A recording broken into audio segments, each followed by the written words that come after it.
नमस्कार दोस्तों। आज हम आपको लेकर चलते हैं 8वीं शताब्दी के उस गौरवपूर्ण समय में जब भारत धर्म, दर्शन और आध्यात्मिकता के नए युग में प्रवेश करने वाला था।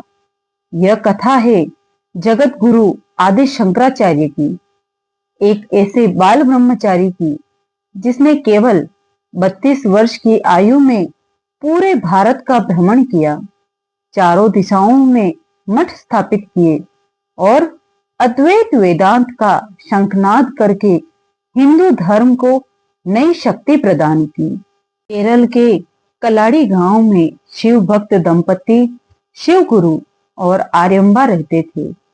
दोनों अत्यंत धार्मिक थे, परंतु संतान के अभाव में मन विचलित रहता था।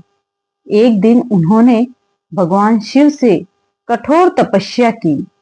तब शिव स्वयं स्वप्न में प्रकट हुए और कहा, मैं स्वयं तुम्हारे घर पुत्र रूप में जन्म लूंगा, पर उसका जीवन छोटा होगा, परंतु तेज अत्यंत दिव्य।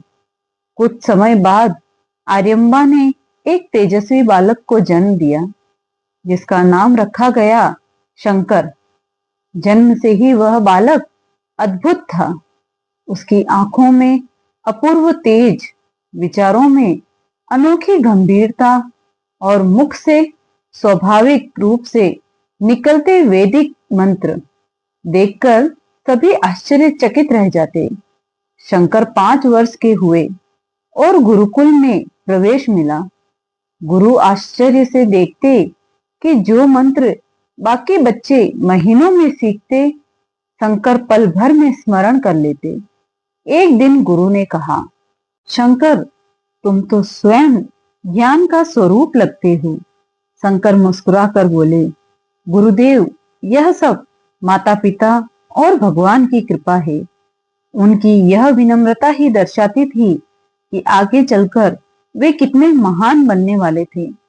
एक दिन पास की नदी में नहाते समय तेज बहाव आया और शंकर उसमें फंस गए। उसी समय वे चिल्लाए, माँ, अगर तुम मुझे संन्यास लेने की अनुमति दोगी तभी मैं बच पाऊंगा। आर्यम्बा अपने पुत्र को खोने के भय से तुरंत मान गई और वही क्षण था जब शंकर को लगा, अब मेरा जीवन लोक कल्याण के लिए है।